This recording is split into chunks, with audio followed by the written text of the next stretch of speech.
On tonight's show, we're joined on the line by returning guest and champion of positivity, Si Steers, as we celebrate the victory over Fat Sam and his horrific brand of anti-football and delusion, neither of which stopped the Red Men from returning to the summit of the Premier League. Before we go, as ever, we'll engage with your listeners' questions.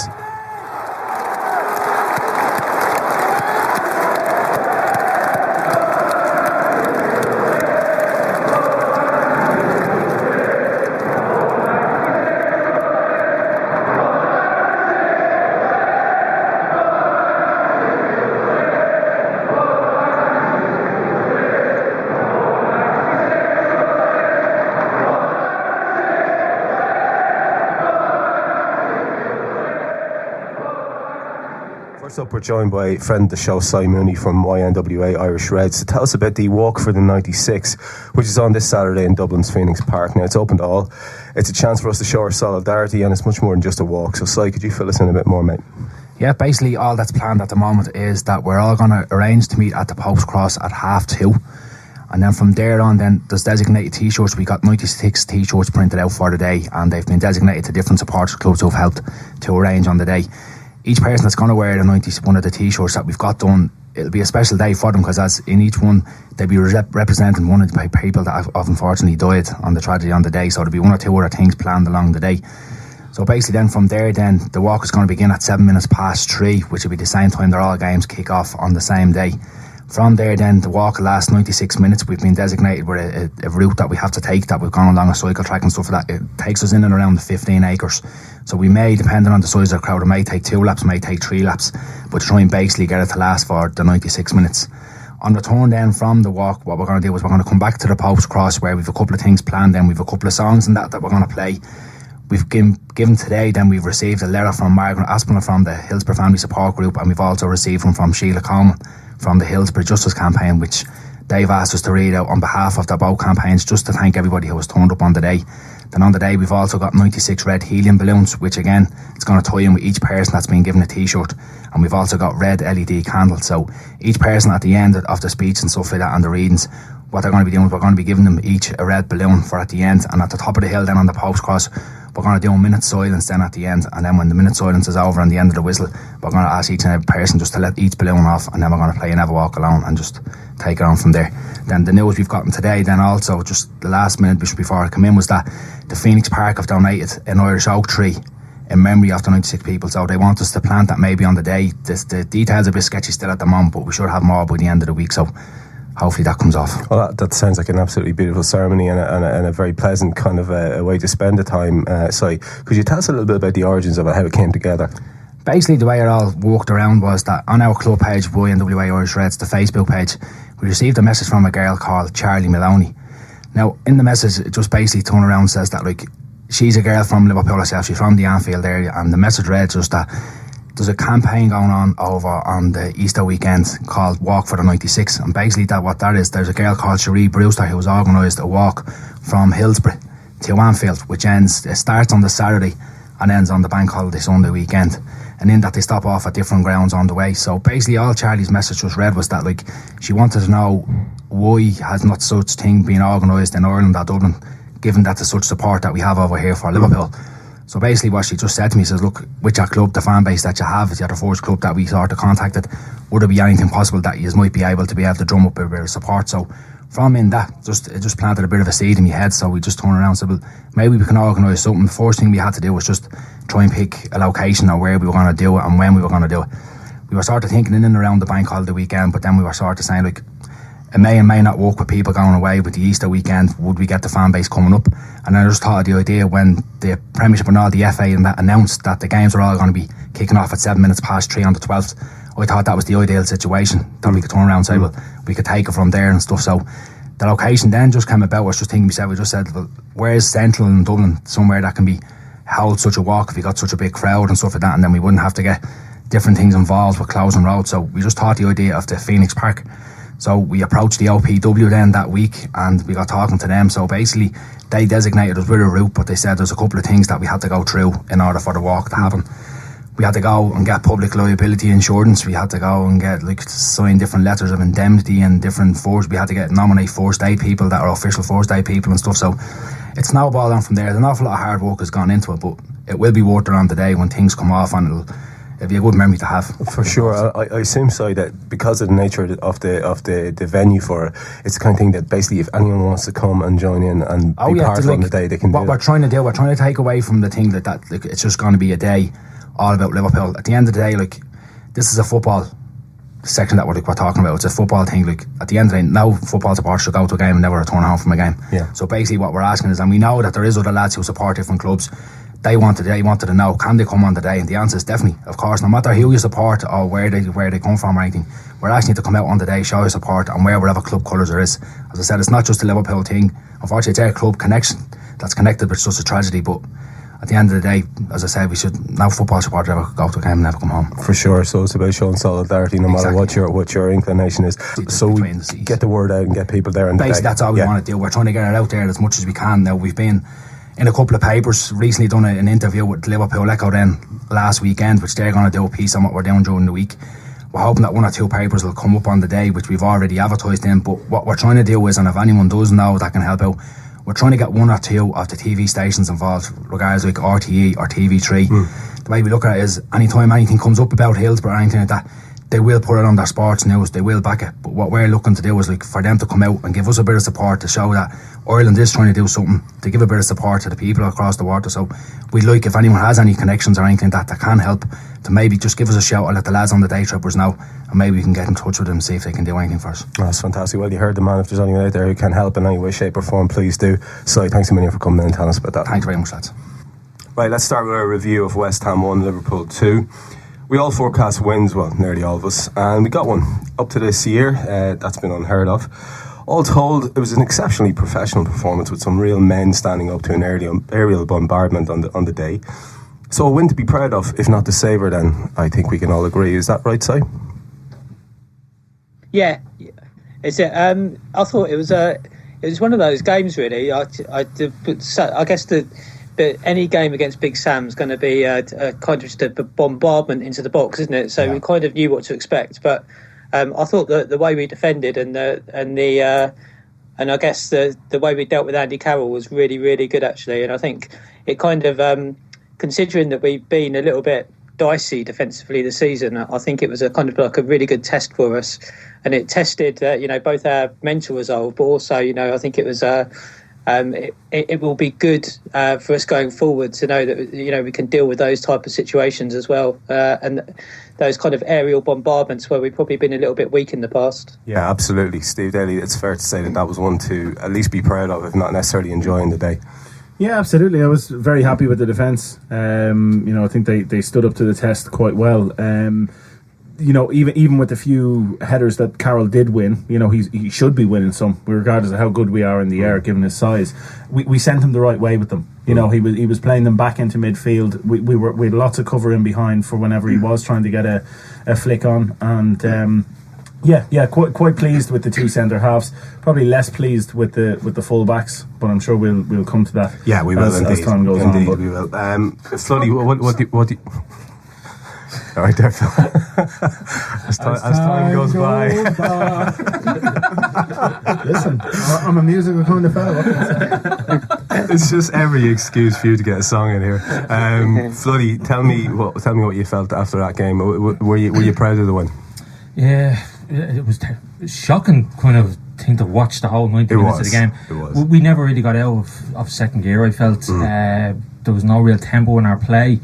To take 3 points out of that game is just it's all you're looking for at this stage. You're going to get games like this during the season that you don't play particularly well and you take your 3 points, and that's the most we can take from yesterday. Defensively, I thought the two centre halves done very well against Carroll, but I think what Stephen was just saying there, that the great thing was that any knockdowns, when he is going to get a lot of knockdowns, no matter who plays against him, it was the second ball we picked up a lot of the time, and that was what was kind of pleasing, that no one's runs were picked up or anything like that. So they were feeding off scraps for the whole game, and I felt we were comfortable dealing with that a lot of the time. So it's 3 points, and I'm happy. Okay, happy. Fair play, nice one. Paul, what would you think of that point that Floody made? It's basically there was a few signs there of some sort of development and reason for us to be happy, even if we didn't enjoy it on the day. Yeah, definitely. I think it was down in the calendar basically as, you know, a real test for the defence, because we've struggled aerially this year. But it was a great performance from the two centre backs, and as we said, like, you know, any knockdowns or anything were kind of swept up. Like the only time like West Ham's goal just came from a referee balls up. Like the rest of it we handled really well, except for Carroll hitting the crossbar. So yeah, I didn't think we defend that well, with the question marks that have been over kind of Skirtle all season, and then Sacco coming in at the last minute. So you have to be delighted with that, really. So Fella finished up with something that you could be pleased with, but it wasn't too enjoyable, fella.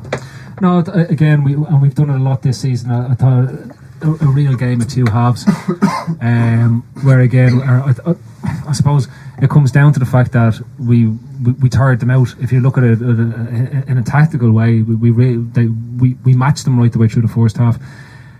Dealt whatever they threw at us, tired them out by moving the ball around quicker in the second half, and then we're able to strike in that really crucial time in the second half to get the second penalty. And it felt like that we were building a head of steam anyway before we got the second penalty, and when it did, the game was wrapped up. Really good, controlled, seeing out of the match. It was something that we probably talked about a lot in the first half of the season, where we're not seeing the control around this. It's always real nervy about the wins. The team looked composed, and it didn't look like there was ever going to be any other result than 2-1 or 3-1 when we got there, with the exception of the Carroll header. We dealt with everything. Fortune smiled maybe a bit to get Sacco back into the side, because he was exactly what we needed on the day. And all in all, it's a pleasure. Again, it's one of these things that we're grown to love, we're grown to get used to, and it's great being a Liverpool fan that we're able to do this again. We're starting to. You can trust them. You can trust them to get results, as we say, going into the biggest match of the season. But previous years we would have been wondering, are we going to drop points here? And there's a nervousness that we've had all the way through that we're dropping points. So listen, it's just phenomenal at this stage, and the first half was muck, but the second half was everything you wanted it to be. I think there was even nearly a little lesson learned from the Sunderland game. Nervy 2-1. We didn't look nervy at 2-1 yesterday. You know what I mean? And when the board went up and it was 4 minutes at a time, I wasn't thinking to myself, oh shit, you know what I mean, just hold out, because I was for the Sunderland game. It was really, edge of the seat stuff going, please do not fuck it up here. Is that just on it? Is that because in reality Sunderland's game plan was to get to the 65th minute still in the game with ourselves and try, to not concede 4 or 5 and give it a bash for the last 25 minutes, because that's when they brought in their best 2 players that day. West Ham's was to try get something and defend it. And in a way, when they get the equaliser before half time, they're defending that. They think that's their result there. All they need to do is defend well the second half. I know what you're saying, but even when we went 2-1 up, we controlled the game from there as well. And that thing of just constantly being on the front foot. We never looked on the back foot. Even when they brought on Carlton Cole, they decided to try and start going. Going route 1 or more direct than they route 0 if they're in more direct route -4, whatever you want to call it. How is it possible to go more direct? They haven't invented a way more direct. I think against Sunderland, when they made the substitutions early on or in the second half, they changed the system and the style they played, and I think that's why we struggled a little bit, because they put Key in there. And he caused Jared all kinds of problems in there, because Jared didn't want to make a tackle, and Key is good with his feet. But he unlocks the defence. He is, yeah. And oh God! I cannot believe he jumped in for that one. He does. Get out. That's Panorama. They set him up for a fucking kipper. But Fast Sam gets the ball. Kind of plan A is get it out wide and get a cross in. Plan B is get it out wide and get a cross in. And plan C is get it out wide and get a fucking cross in. And that's all he done. And once we coped to that early, is that Fat Sam or is that David Moyes? It's the same book. I think I played into our hands a bit that just like a bit before we got the second penalty, they Allardyce kind of made a few switches that made it look like they were settling for a 1-1, and that I think they kind of struggled after that to kind of reassess it and go after us again when we went 2-1 up. So aside from the enjoyment that we got from seeing Sam's team lose, The team selection was kind of slightly governed by injuries with Sacco coming back, but it was a hell of a return to the first 11. Skirtle as well did a lot of Carroll bashing all the way through the game, looked pretty dominant. It was a hell of a display by the two centre-backs, wasn't it? Yeah, without question. I've kind of criticised Skirtle at times this season because he's... I think he, kind of like earlier this season, I thought it was a bit of a disaster waiting to happen at times. But God, he's kind of really grown in the last 10 games or so. I think he's been absolutely immense. Both going forward. I mean, 6 goals from a centre back is a really, really good return. But defensively, he's been a rock as well. And Sacco came in yesterday, and that's what we paid. The 18 million for. I mean, he was calm, composed. His passing was absolutely brilliant yesterday. Sacco. He's kind of, he's just unruffable. He's able to get his foot on the ball, and he's always can pick out a Liverpool player. And I think he's going to be a great centre back for us. I think Sacco. But just a point as well about. I think sometimes this season, people have rightly pointed out to the flair and the big wins that we've had this season, and that's really been like the dominating characteristic of the team. But I'll tell you what, this team really knows how to grind out a result as well. If you go back to the Villa game where we were absolutely shocking, but we still were able to get a draw out of it. Kind of Cardiff, Sunderland yesterday. When we've learned how to grind out a game. That mixed in with the flair that we have as well, it's a formula for champions. It really is, and how we've all of a sudden come across this formula, I guess, is open to a lot of debate. As Professor Peters had an impact. Brendan Rodgers has got to take a huge amount of credit, as of the players. But I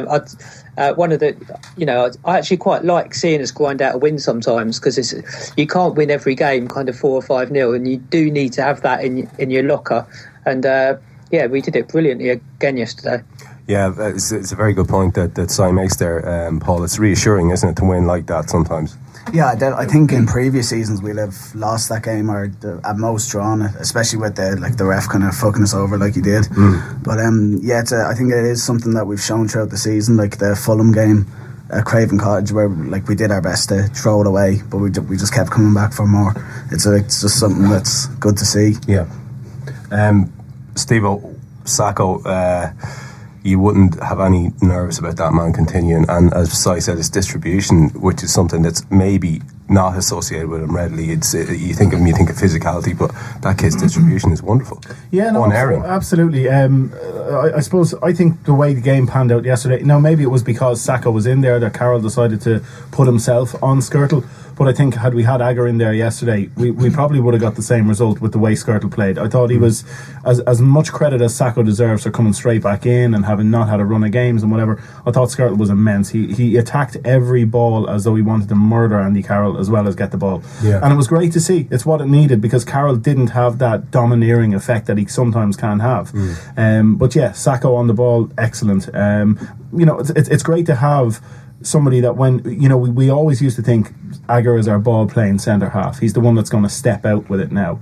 You can see a little bit more confidence in Skirtle doing that. He did it a couple of times yesterday. Sure. And it's great to know that if Agger isn't going to be in the starting 11, that you're bringing an absolutely brilliant player in like Sacco, and it's his place to keep now. You know what I mean? I think he has to stay in for the City game regardless of whether Agger's fit or not. Well, that's an interesting point, Floody. Is that the way you'd see it, that Sacco's in there now and he holds the shirt?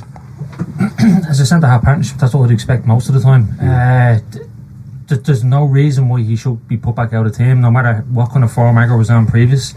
When you strike up a partnership like that, it really should be all about who's in control of the jersey. Like, the last thing you want to do is see the likes of Sacco come in and just be put out because Agger's fit again.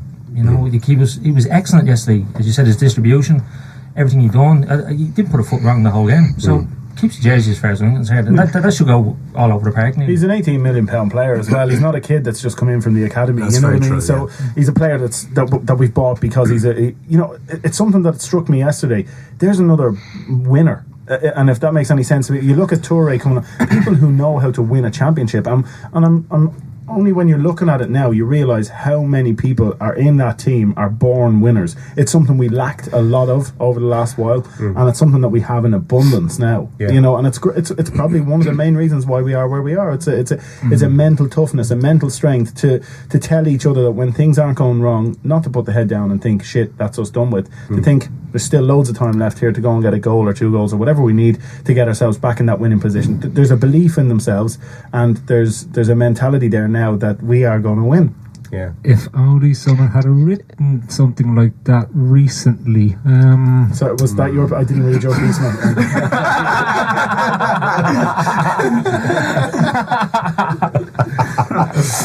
Website joke. Phil. This is that was the note of the article I wrote was around that everything that's been done. It's the effort of small pieces now that's made the big jigsaw puzzle come as far as it has, and we'll talk about in the summer the next level, the next step with this team. How do we make this team better again? But just looking at the two boys, we've talked about it a few times in here, saying what does a Skertland and Sacco partnership look like? Do you lose that bit on the ball because Agra's out of the team or not? And listen, Sacco, as Si rightly pointed out, he was immense on the ball. His passing is phenomenal, even though he looks unorthodox in the way he plays. And Skertle, for the abuse he got before Christmas, in general, from the fan base in general, like the rest of the team, he's been a player transformed since Christmas. Very rarely putting a foot wrong, and he had the measure of Andy Carroll. And if somebody was to say to you 5 months ago Skertle was going to boss Andy Carroll all over the pitch, you would have said not likely, you know. And it's to his credit that Carroll tried to focus his game on Skertle to intimidate him, to overpower him, and Skertle just bashed him and basically took Carroll out of the game for the majority of the actual match, bar the header onto the bar. It resulted in Andy Carroll having to punch things out of goalkeeper's hands like a big gap player. But you know, it's a measure, and that centre half partnership, as Damien rightly said, that has immense potential. Now, again, we're back to the squad thing. You know, we'll be talking about Colo later on, but there's options there. You can play it a different way. You can pick horses for courses, and it's just great. Like Sacco is a leader. You know, we've got leaders all over the pitch. It's just great. Well, you're after dipping into the next topic there, and you might as well stay on talking about depth. And we may have it at centre half, and we knew we had it from the start of the season. But with Flano and Johnson, neither of them were exactly tremendous. Johnson got shown up by Stuart Downing, and let's just be honest, that's fucking shocking. Flanagan got bypassed a lot too. It's one area where we don't have a lot of depth. The fullbacks for me had a very up and down game. I thought they were very poor the first half. I couldn't understand why Johnson stood off Downing so much and just let him get the ball and run at him, because the only thing that Downing can do is get the ball and run at you, and often run out of play, as we saw at the weekend as well. But like, you don't invite him into the game, and we invited him into the game and let him look like a player. As soon as we got tight to him, as soon as we started pressing him, he didn't want to know. He disappeared out of the game like the player that he is, because he's got no guts for a challenge at all. Flanagan was an interesting one. He did a lot wrong. He also did a lot right. He's just one of these players. Like, again, he wins the penalty for that wins us the match. You know, he gets up the pitch. He gives it. You're going to get your heart. He's an excellent squad player. He deserves a place in the squad. But he's going to have bad games. And if we had a competent left full, we may have changed that in the game. But, you know, it's just one of those things. I wouldn't break them too much. We've won the game. The goal that they got doesn't really come from an their half, but they did look the weaker part of the side on Sunday. So is that harsh to criticise the full-backs for a patchy performance, probably from both of them? Yes, it's weird to think that we are where we are this season without our first choice left back. In Jose Enrique. I mean, we've kind of had players filling in there all season that have done, you know, have kind of all contributed to different kind of levels. I think, I mean, it was. I guess if you look at it from the perspective yesterday that West Ham had maybe one shot on target during the entire game, I think collectively the defence did quite well. I think that the fullbacks, you know, they probably they neither were at their defensive best yesterday, but they both offer us a kind of an outlet going forward. I think, I don't know, it's probably I think yesterday, that they probably did give, they weren't. Probably didn't give us quite enough cover, and Downing probably got on the ball a little bit too much. But I probably wouldn't say that they were shocking yesterday. I think that it's just one of those games where Johnson wasn't at his best, and Flano's still a little bit raw sometimes, and he gets beaten a little bit too easily. And I think that the 2 or 3 times that happens in a game tends to be really highlighted. And there was a couple of times yesterday where he was really beaten quite easily. But I think collectively the defence did really well yesterday, and it limited West Ham to not much at all in front of goal. That's fair enough. Stevo, 27 crosses Liverpool faced yesterday as opposed to 8 which Liverpool put in. Is that a direct comment on our fullback's performance, or is it just a direct comment on the way West Ham played? We saw too much Stuart Downing basically, didn't we? Yeah, and none of Matthew Etherington, as I predicted last week. No, I think there's a bit of both, to be honest with you. There is. Is he not retired? I don't know, but I made a balls of it last Monday, so it doesn't matter. No, it's a bit of both. I predicted here last week that I felt West Ham would go with, but would have a very tough physical middle of the park that they try and play with. That's all they have, really. They don't have the creative flair players that we have to play in that position. So I suppose, and we heard Brennan then later in the week saying that that Alan would have come in had it not been for an injury, and I think he probably got my text and knew it. He knew I was right. The minute Brennan came out, we were all just going, I want to say it. I can't keep on saying Rodgers or Brennan Rodgers. It's just going to be Brennan. What a wanker! Look, you got to be honest, mate. He's your mate, Brennan. Yeah, my mate, Brennan. He's your mate, Brennan. No, in all seriousness, I had a bad feeling about the fullbacks for this game. I think they probably played worse than I thought they were going to. I think, listen, as Phil said, Flano just had a poor game. That's fair enough. He's a young lad. He's going to have ups and if we're able to accept the ups and downs that Sterling or Coutinho are going to have, we have to accept them from Flanagan as well. He's never going to be our first. Put it this way: if we go into next season with Flanagan as our first choice fullback in either position, we have a problem. And that's not slating the young lad. That's just saying that we haven't addressed areas that if we want to step on and be competent at Champions League level and retain a top 4 place next season, there are areas that desperately need to be strengthened. Jesus, that's a big shed. Floody, would you come in behind that in terms of squad depth and seeing Flano going into next season? I think he has a place in the squad. What I'll say about Johnson and Flanagan is both of them are very good kind of systems players in terms of they'll tuck around as the fullback and the likes of that. In terms of being in a 1v1, neither of them are great. And some teams will try to isolate them when a 1v1, and if they get caught with a 1v1, more than likely most of the time they do get done, that they're very easily beaten on a 1v1. I couldn't figure it, when the game started I was going, what the fuck is Diame doing over Flanagan? And he seemed to roast him a lot in the first half. It was like they wanted the physicality of Diame, and they could provide one of their direct balls to him as well. It's classic Sam Dawson. Exactly, but in credit to Diame, he loves the television cameras, and he actually did very well down the flank. But a lot of the time the two lads will do a good job at fullback, but in 1v1 situations they do struggle. And if you're looking towards Champions League next year, you want a player that can do both, that can be quality in a 1v1 and also be fit into the system quite easily. At the moment the two fullbacks can only do one. And that's just to go back, I'm not slating Flanagan there, just so we're clear on that. I absolutely think he has a place in the squad, and I think next season if we're going to have 55 games or thereabouts, including the Champions League run, he's going to play a lot of games, and I'm not going to be worried about him going into any of them. But what my point is, if he is our first choice fullback, then I believe we've failed to address an area that needs to be looked at. I think Flanagan, in my mind, would very well be a Liverpool John O'Shea. Yeah, absolutely. In that he can come in, he'll do a really good job for you, cover either side. Will struggle when there's a better quality fullback to retain a first 11, like you're naming your first, but you will have no problems if you see him named on the team sheet, because he's going to come in, he's going to play 25-30 games a season, and he's going to do the job for you. And you need players like that. There's no question about it. Paul, Emmanuel came into the mix there at the back and had certainly an effect of some sort. It was Colo. He came on, he gesticulated, he told everyone to calm down, and I don't know, maybe other people were buying it, but I was just laughing my head off. I've been laughing my head off. I've been laughing my head off with Colo since he arrived at the club for good and bad reasons. He's just great value. But were you buying him as a settler on the day? Colo telling people to calm down is something else, isn't it? Jesus Christ.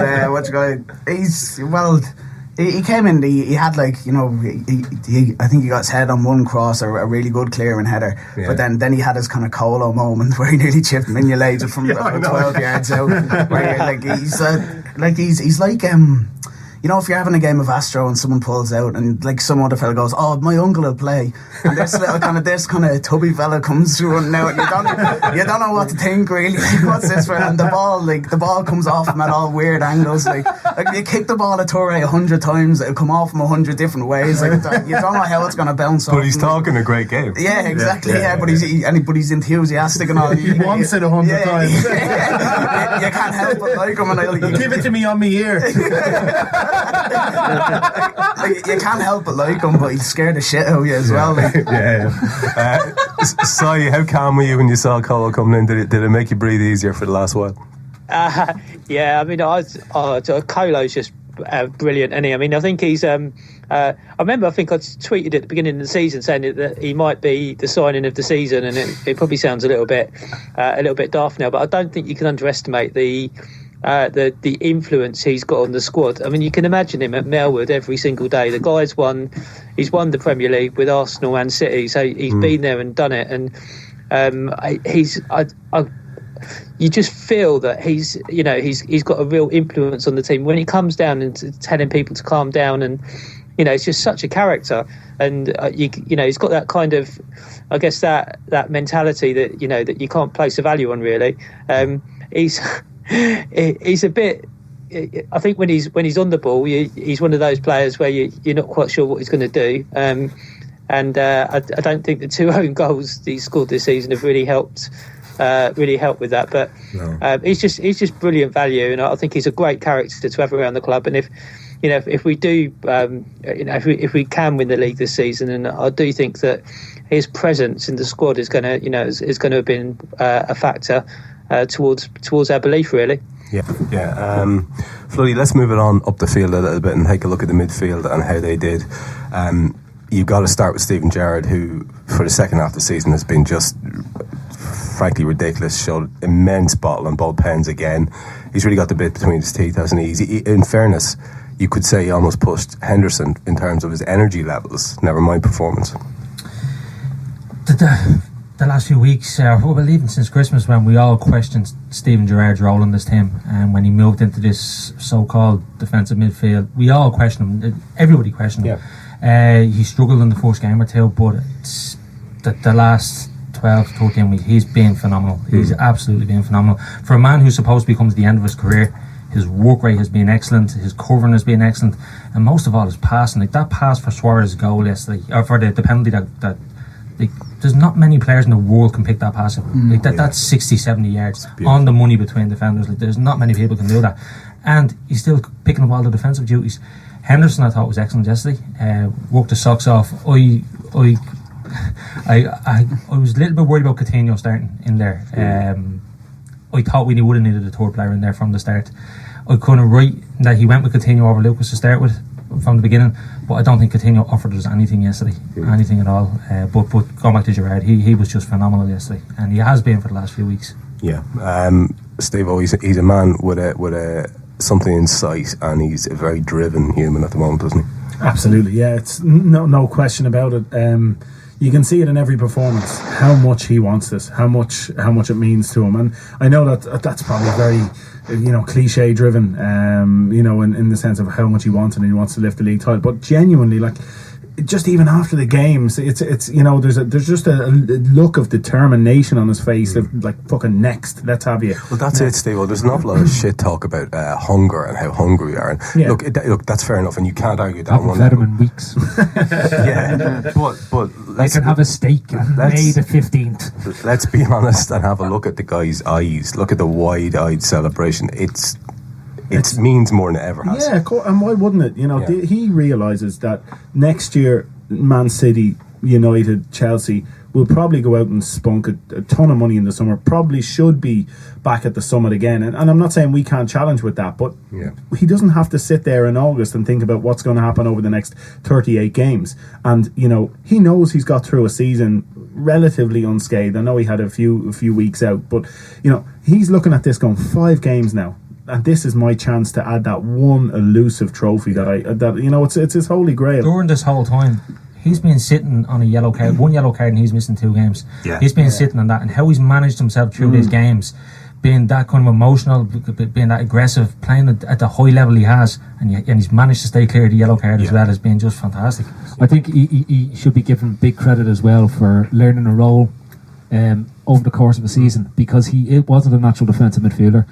I personally doubted that he'd ever be able to play a defensive midfield role, and he's proved me wrong anyway, because it's phenomenal in terms of the level that he's brought himself up to in that defensive midfield role. He knows when to press a ball, he knows where to sit now. We're not talking about he goes AWOL and he lets players run past him. He's tracking all those runners. He since he got that injury and had that spell out of the team, he's looked a different player again since he's come back from the injury. It's almost as though, and maybe it did happen, but Rodgers took him aside and said, look, when you come back into the team, you're going in as my defensive midfield pivot. The whole thing of you're going to link the back 4 to the midfield. I'm going to put 2 runners around you. You can't do it. I've had a good look at this now. You can't do the running that I expected you to do beforehand. I want you to screen that back 4. Start looking at players the way they do it. Look at other players. Look at Pirlo. Look at players around your age who've managed to play this role as they went on. And I'll put as much energy as I can beside you to pick up all the other stuff that you would have done. And he's obviously looked at the team when he's out injured. He's developed faith in those players around him, which is a huge thing in the way Gerrard plays. He's not trying to do everyone's job anymore. He's just doing his job, and by him just doing his job in that midfield, our midfield functions as a perfect unit. It was interesting when Lucas came on that Lucas was up high up the pitch again, and he was more involved in the final third than Gerrard was for the whole game. And in fact, it's his pass that leads to the penalty. He splits 2 defenders. Flanagan gets in on the overlap. Lucas to Flanagan. Our championship winning team.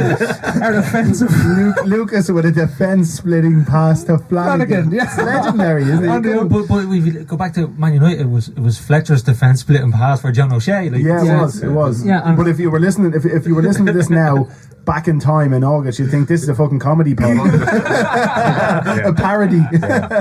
It's a testament though to Rodgers and to Gerrard, I think, in the sense that if you look at when Benitez realised he couldn't play central midfield, and he was probably very strong opinion. You know, he had very strong opinions of the fact that he felt he could. Stevie Gerrard did. So Benitez put him out wide first, then played him off Torres because he put him in effective positions that wasn't in the middle of the park.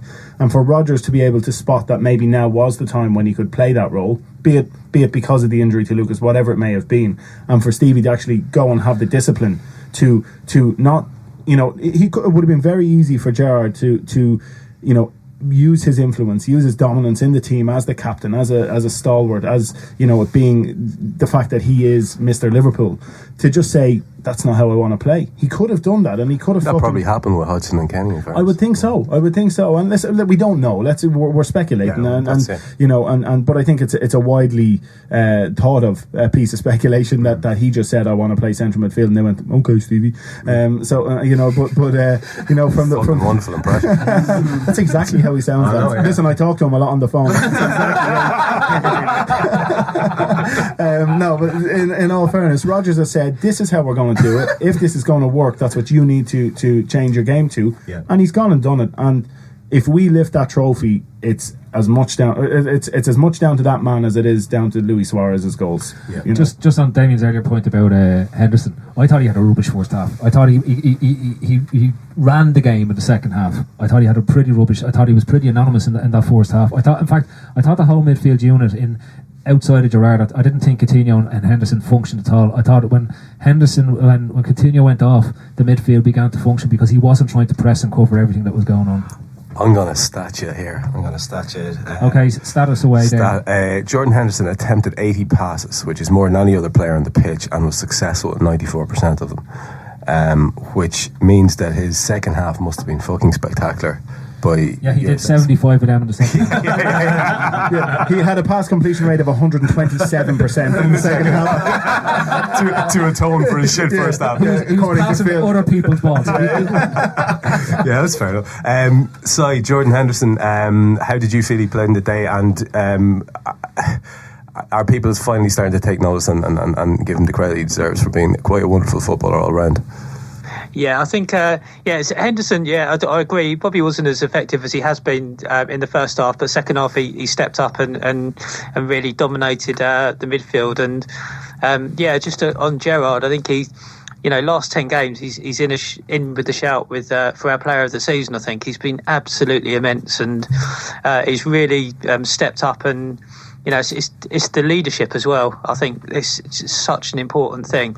And he's always had that ability to kind of like drag the team through to get a result. And he's so hungry. You can see it in pretty much everything he does at the moment, and he really, really wants this. And I think he's just been absolutely immense. And I don't know. It's weird, isn't it? You don't, you don't believe in fate, but you think to yourself, like, there's a script here to be written, isn't there? I mean, Stevie's reaching the end of his career. He's never won a Premier League title. He's stayed with his boyhood club for his entire life. And, we're 5 games away from winning the Premier League in possibly, his penultimate season or there or thereabouts. And there's a script to be written, isn't there? And you just think, can you imagine that Steven Gerrard lifting the Premier League trophy at Anfield against Newcastle? It would just be absolutely incredible. I think a lot of people are dreaming about that, aren't they, Si, in fairness? Yeah. Yeah. Paul, can you maybe start talking about some of the incidents that I suppose we should start looking at rather than necessarily just personnel? It was penalty pool, wasn't it? Penalty pool, beach club. we had one. Look, talk me through the incidents yourself and what you felt about them. Well, the first penalty was stonewall. The second one is the one that's caused all the aggro, basically, on Twitter. Which you can see both sides of that second one, actually, because the keeper does get a touch on the ball before he takes Flanagan out. So you could say that he got a little touch on the ball, but the ball was still there to be played by Flanagan, and the keeper took him down. I would go fucking mental if that was given against Liverpool, to be fair. The first time when I saw it in real time, I said that it wasn't a penalty, and then you could kind of see where people were coming from with the save. I'd go mad if that was given against us. But I'll laugh at the fact that it was given for us. Like I did with Sturridge at Old Trafford. Heartily. Phil, you have a strong opinion about whether this is a penalty or not? Yeah, and I'll come at it from the goalkeeper's perspective in it, because unusual. It's unlike you, Phil. Unlike me, yeah. No, but when I looked at it in real time, I said that's a penalty. Not the initial save. It's because he makes the motion with the 2 hands to his legs. If he takes his hands away, there's no penalty given there. It's just deemed as a save. The fact that he put his hands onto Flanagan's legs, it's only a fraction of a second, but I know from playing the game myself, when you do that, you're expecting the referee to blow. And he didn't have to. He didn't have to. He'd made the save. He could have pulled his hands away and nothing would have been given. Now, the one thing that's been missing is Sturridge actually finishes the ball. Flanagan gets a little flick inside and Sturridge knocked it into the net. I thought he hit the side net. Was it the side net? Yeah, he hit the side net. He didn't actually score. Well, that's what Gerrard was saying afterwards. It was the reason, basically the referee was playing the advantage and he saw the Sturridge missed and then, it's a penalty. There you go. So the referee sees the hands to the legs, and in my opinion, it's only a fraction of a second. He sees the movement of the hands to the legs, and that's enough, because he has to judge it on what he sees. And if I was the referee looking at it and I see the hands going to the legs, that's a penalty for me. It's a stupid move by the goalkeeper. Yeah. Floody, Andy Carroll's assault, which led to their goal. How in the name of Jesus does that goal get awarded? It's ridiculous, and it's very frustrating as well, because all referees want their linesman to help them out and dig them out. The linesman spots it, he calls it. The referee shouldn't question him or try to overrule him in that situation. The linesman has obviously spotted it. He was determined to overrule him, wasn't he? Oh, he was determined. You could see it. You could see the whole conversation. He was trying to change the linesman's mind nearly. Yeah. That shouldn't be the referee's job. Like, if it's a kind of 50-50 thing and one of them is not quite sure, then by means he has to make a decision. But like, why put your flag up and why call him over? Why even go over? Yeah, why did he go over? Just, there was no need there. Like, what I'd love to know, what did the linesman see? Like, how at the end of the game did they get called up in front of the referees committee or whatever, and they're asked to explain the decisions? Like, why aren't we told, or why aren't other people told? Like, they should be asked to come out and explain.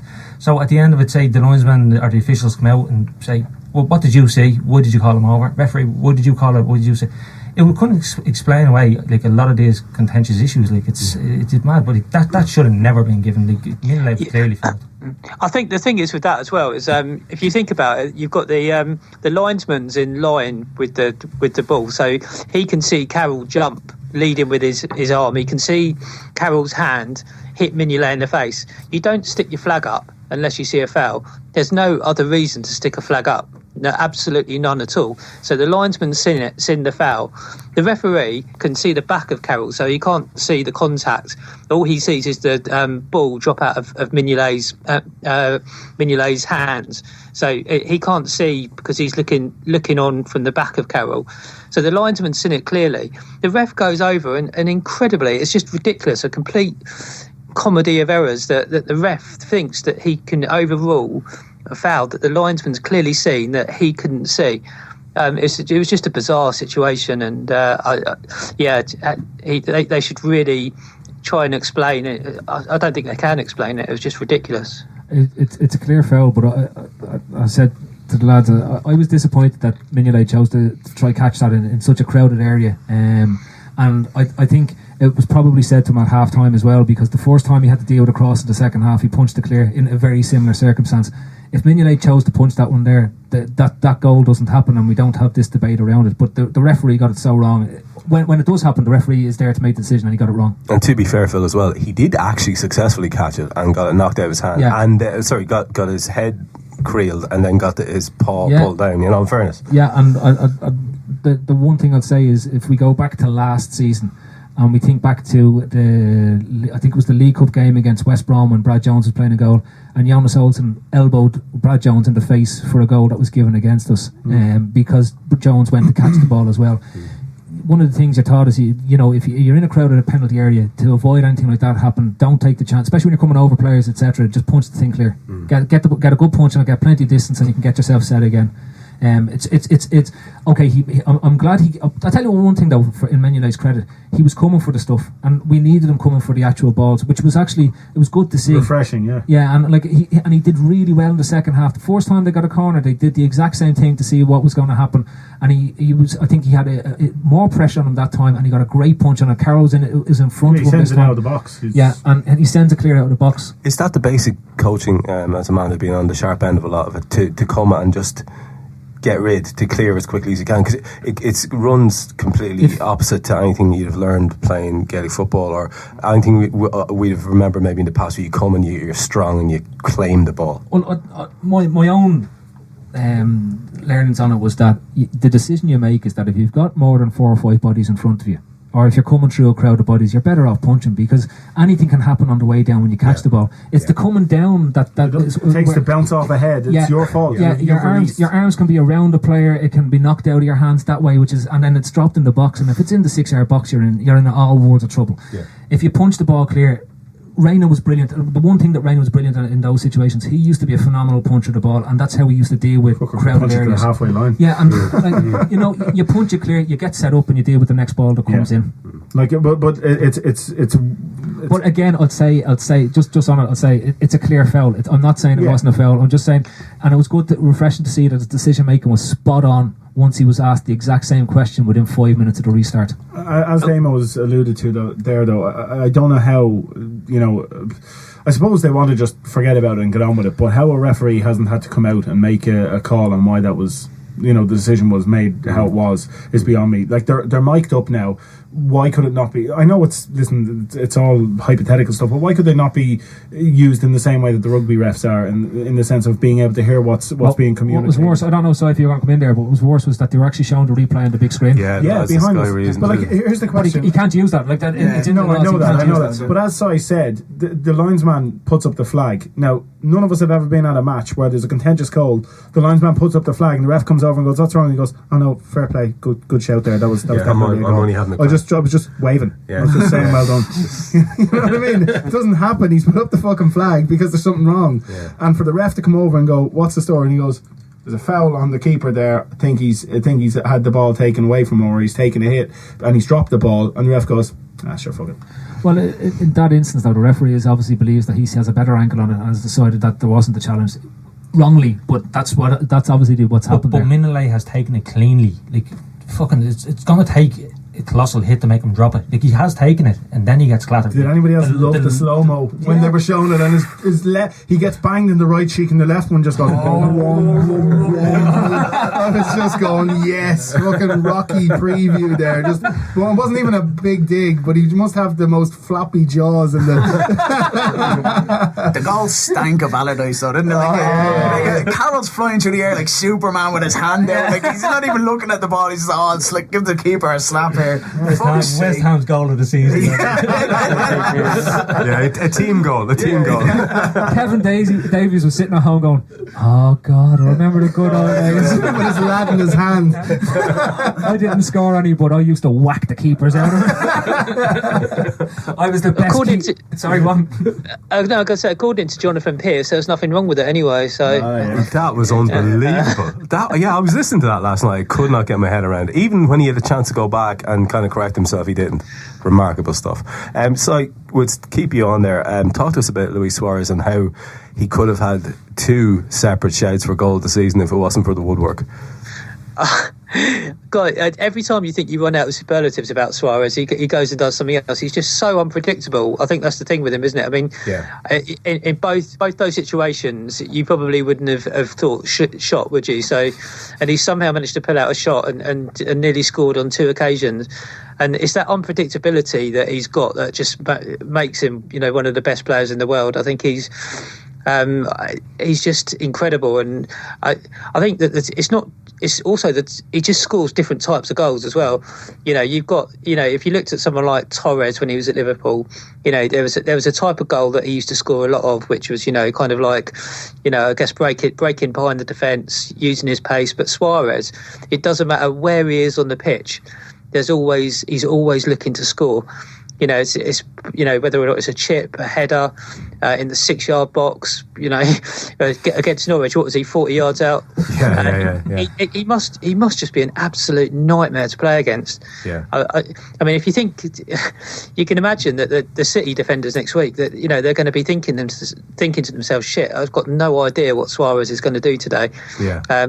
We've probably got in Sturridge a striker who's probably a little bit more, I guess a stereotypical striker in terms of what you might expect, and Sturridge does what he does brilliantly, but the unpredictability of Suarez is just something that I can't remember ever seeing from a Liverpool player before. I think that's a very good shout, Paul. Would you agree with that unpredictability from Suarez, and maybe lead us into a little chat about Sturridge afterwards? Yeah, that game had kind of both sides of Suarez's game, because there was the box office stuff, the 2 chips. The one with the outside of his foot was absolutely ridiculous. When he went for it, I was like, "What the fuck are you doing?" Oh my god! But then in the end, at the end when West Ham were fucking the ball into our box and we were clearing it, and like the ball just stuck to Suarez every time. Yeah, because stone dead. Yeah, he's like to a player of that quality to start scrapping like a League 2 player, with the defenders and getting the better of them that way. It's unbelievable. Sturridge a little bit of an off day, to say the least. Yeah, he was quiet enough. He snatched at a few chances, but I thought he played as the kind of central striker, in the area that West Ham were really trying to clog up. So I think he was always going to struggle really to get much space in the game really. But he was involved. He took it down a few times and got involved in a few passing moves. But yeah, I think they did a decent enough job clogging him out of it. What I liked about Sturridge though is that he still got chances. He didn't take them, and I'd rather him have his off day where we win 2-1 against West Ham, so that he's on his game when it comes to City, because he tends to have the bit between his teeth when it comes to City as well, given that that's the club he came through. Yeah, it was funny, wasn't it? The after his initial couple of shots, Phil, that went skying over. The last effort he had, which was kind of a half volley, it was a real percentages shot, wasn't it? I remember looking at it and going, now I'm not, bottling's the wrong word, but it was real, I'm going to make sure this goes on target. He just didn't have that conviction he normally does. Or is but that can be just on the day, and I think Sturridge and Suarez have proved on the occasional days this season where they haven't actually scored, that when it comes down, they're just trying to get the shots on target, because they know eventually if they start getting them back on target, they're going to score goals. So he's allowed it because we have Suarez, who's a genius, beside him. And what we were saying, the chip shots, but he's now playing for handball penalties. He gets the first one because the defender just goes, I have to touch it. There was no reason for him to put his hand out, but he was so shitting himself that Suarez was around him. He just hit.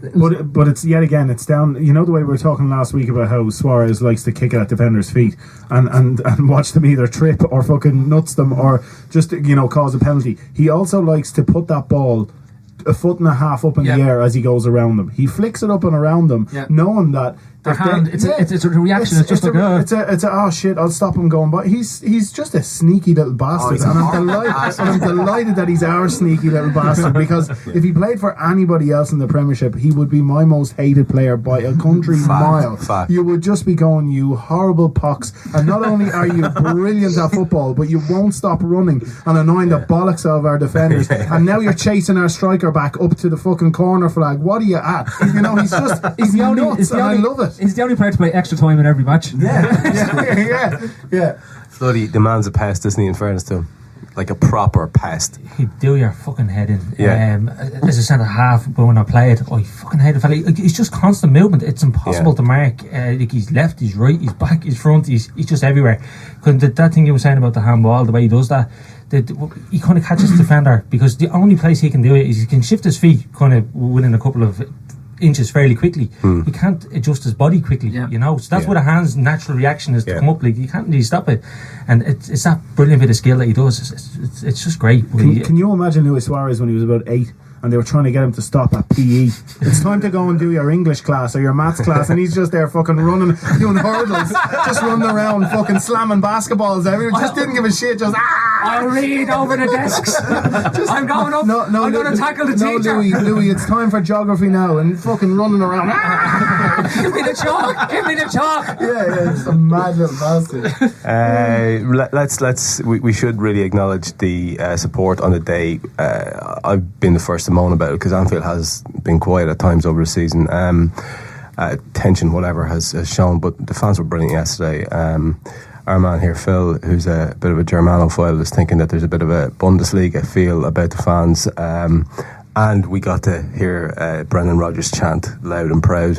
What was your thoughts about the support, Phil? Yeah, I wanted to say it because over the last few weeks the atmosphere has been immense, and you can see it even in Anfield now, from welcoming the teams in a couple of weeks ago, in the Sunderland match, the noise that was generated last week against Tottenham, the away fans were spectacular against West Ham. It felt like a home match. When you're watching on the television, the songs were just being belted out. Now, it's so easy when you're challenging for something and there's something really on the line to play for. But my God, I watch a lot of the Bundesliga, and one of the things I love about the Bundesliga is the constant singing, the constant noise. It's just ferocious. And one of the things about Dortmund that's amazing is the yellow wall, and we're building our own red wall, because that's what we have now. We have this constant noise that's coming as the matches are going on. The cop is alive again. There's just a fire that's there now, that's burning through the club at the moment, and if it keeps going the way it is, God knows what we can achieve over the next 2 or 3 years with Brendan Rodgers. And look, as I said, it was great to hear the one Brendan Rodgers chance was doing my head in. It was up there with Snoop John B for being a shit chance, right? But the the one that they wrote out on Sunday, which was the Brendan Rodgers, Brendan, that you can get fucking right behind that. That was just like, I'm getting behind this. I was up in the house going, Brendan Rodgers, Brendan Rodgers. Like, I wanted to march into a fucking war with this man. That's because you're a psychopath. All the children were crying. my wife and the kids were up in the attic with both the clothes In the fetal position. It's fucking Anne Frank stuff. I had the youngster this morning going around the house going, Brendan Rodgers, Brendan Rodgers. I can look. It's brilliant. It's the atmosphere. It's the legendary atmosphere that we were famed for, that had died out of the club because of the shit that we'd gone through for so long, and to have it back, that vibrancy. It's there again. It comes even from the Luis Suarez shout last week. It just resonates with us as a fan base, and you know, across the world, you just feel there's just this mighty roar that's just waiting for the last day of the season when we pick up the trophy. Even 20 minutes after kickoff, they were still there with their Brendan Rodgers. It's fucking amazing. Brilliant. And I was thinking, how much, what a lift that must give the players, and you know, because there's 4,500. I don't know how many Liverpool fans. I think there's about 4,500 down, and you know, the players have to be, you know, an empty stadium, they're packed away, but they have to know that's outside. You know what I mean? It's fair to say though, Steve, you brought it up yourself, that we like to credit ourselves as being, you know, great fans and all the rest of it, but it is fair to say that that level of support hasn't been. No, we've been abysmal at Anfield. At times. I've been to a lot of games at Anfield over the last probably 5 years. You know, and I'm not saying, I just mean in the last 5 years when we haven't had much to play for. Obviously over the last 15 years. No, it was Goodison more used to go. Yeah. I used to go to a lot of games. No, but the only man that goes into Anfield singing fucking Z cars. Where am I? Oh no, shit! Not the blue scarf today. It's half and half. Half and half. Mersey Pride. Well, no. Happiest day ever. FA Cup semi-finals. Stevo sits in the middle of the ground. Blue and half and half clothes. On the halfway line. I even had the half and half face paint done. Well, no. You're going to get an element whereby if you're charging people 45 quid for a ticket, they're going to sit down, they're going to watch the game. And that's the truth of it, because, you know, in Germany, the tickets are cheap. The kids go to the games, and the kids are the ones that have the energy to fucking... I don't have 90 minutes of standing in me anymore. No, but in all seriousness, no, the kids go to the games. The kids are the ones that are fucking oiled up. They're oiled up before they get in there. They're after banging a flag and a fucking devil's bit into them. And they want to sing... There's loads of oiled up old lads sitting on their arse crying and cribbing. But this is my point. And that's my point. The young lads are oiled up and mad to sing and mad to chant. The old lads are oiled up and thinking, fucking hell, happy to sit down on their arse and have a whinge. You know? For our non-Irish listeners, oiled up refers to being tanked up as well. It's not some weird lube. No. I got myself oiled up before the game. I was really looking forward to it. All the young lads are doing it. Okay, let's get on then with our listeners' questions. First one up is from Tripper Andy, and Andy is asking a couple of questions. First one is, if it's 0 degrees today and the weatherman says it's going to be twice as cold tomorrow, what temperature will it be tomorrow? 00. How does that work? Depends on what scale of temperature you're using, because if it's 0 degrees Celsius, it won't be 0 degrees Fahrenheit, and likewise if it's absolute zero, it's minus 276. And I actually like to work off the Kelvin scale. That's absolute zero, so that's minus 276, I think. So it'll be minus 500 and something. Okay. 552. And on the Kelvin Goodison blue scale, what is it? No, he is talking about... Oh, that's what absolute zero is the Kelvin scale. Okay. Sorry. Fahrenheit. Up yours, Andy. You try to fool us? You don't fool us. Let's get a helicopter view of Jag's question, which is, what are your earliest memories of wanting to emulate your hero, Floody? Out in the garden doing what? Ian Rush. Ian Rush? Ian Rush, yeah. Doing the 86 cup final goal. Was it? The one that smashes the camera. The camera smasher. Yeah. I don't know how many times. The jersey on, out the back. Wrecking the back. Living the dream. Yeah. Reckon the Kodak cameras. His dad beating him around the background. They're not fucking Kodak. Si, any particular memory for you?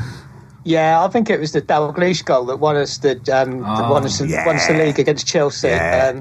that's always one that's stuck with me. Yeah, I wrecked my brother's head. I got him supplying that little shit ball for about, I'd say it was at least 107 times until I got it right.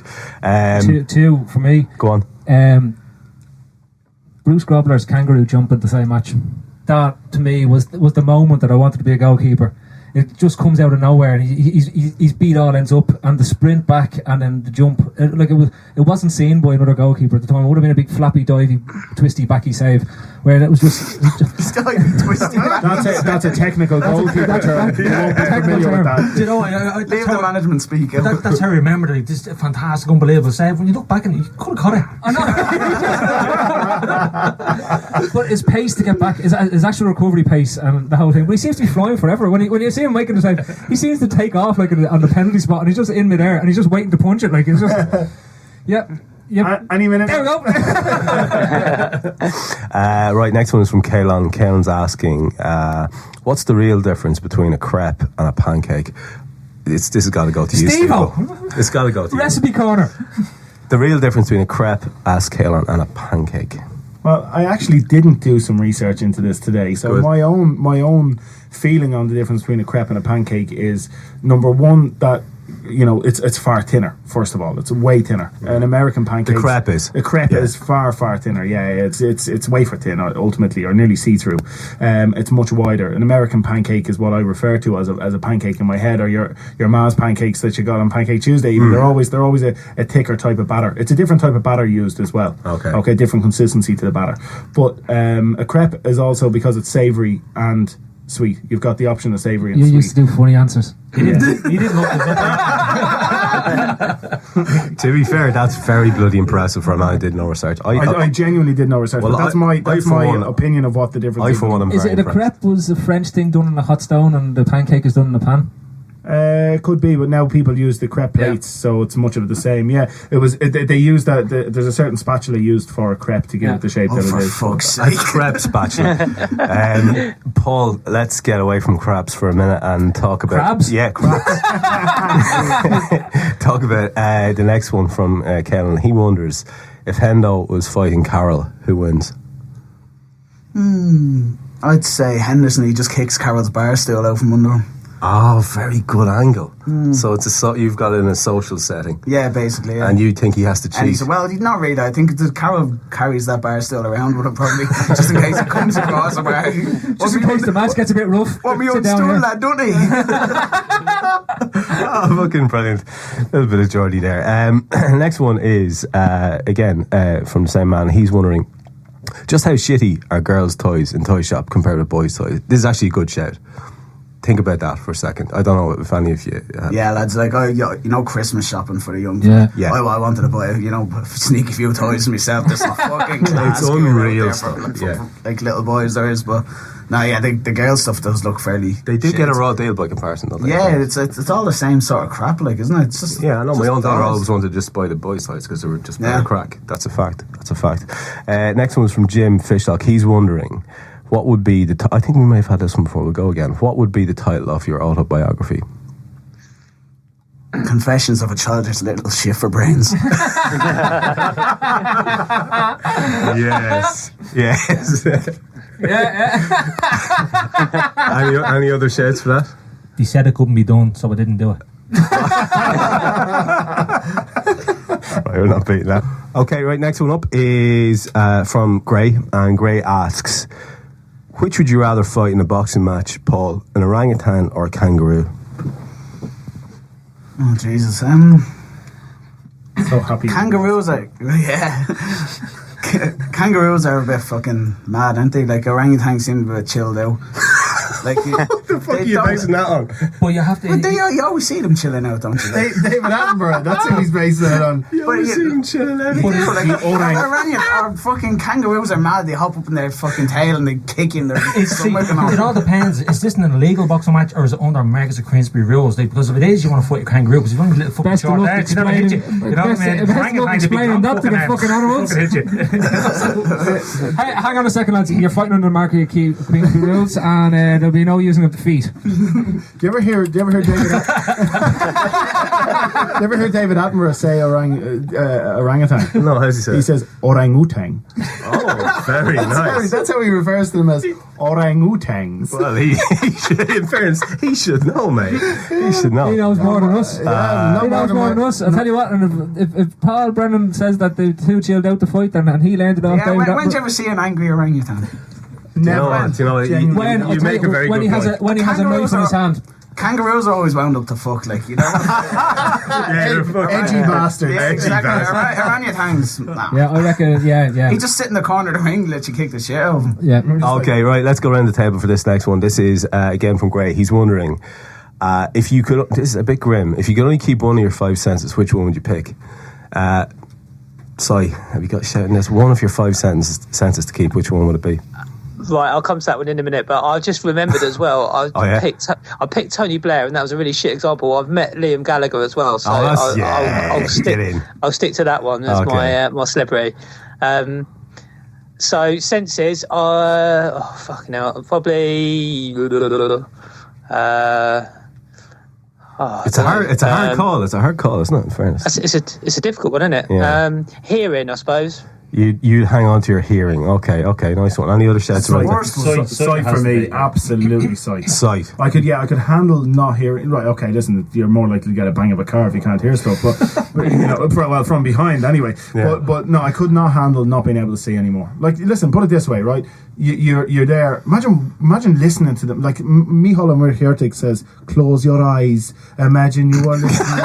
You know what I mean? You know, when he gives that gig on the telly, you know what I mean? Yeah. You know, sight savers are there in the best, and you know. So what I'm saying is, like, I wouldn't want to have to close. Like, and I'd like to point something out about that ad actually. The only time I ever hear that is when I'm driving my fucking car. Now, it's not a good idea for me to close my eyes and imagine, right? It's probably best to keep my eyes on the road so I don't end up in the arse of the car in front of me. But anyway, no, sight for me, being able to not being able to see football anymore would absolutely... Yeah, but think about that. I mean, I can speak from personal experience here. My taste is gone. I can't smell. It's because I'm old, you know. Yeah. I can't smell. I can't taste. My hearing. We had to fucking wheel you in here. Yeah, honest to fuck. No, this is genuine. My hearing's fucked, right? Touch. Who gives a fuck about that? You'd probably never ejaculate though if you couldn't feel anything. What? Never ejaculate again if you couldn't feel anything, unless you did the old prostate. Yeah, but listen. Think about it this way: if you could, but you wouldn't feel it. But come here. If you could feel yourself ejaculating but couldn't see, you wouldn't know where it went. There's probably a lot to be said for that. Well, there is until you come home. Until you come home and it's all over the couch and your missus goes, "What have you been at for the last 3 hours?" Mate, you can't hear it. And you can't say anything either. She's just flapping away. Imagine how loud you'd be if you couldn't hear. And all you gotta do is just look surprised. What's that mess over there? The problem is you'll be there with your lad in your hand, not knowing she's even back in the room yet. with the parents. With your mother-in-law. All right, Stephen, Mummy's coming to see us. Fuck it, that's it, we're done.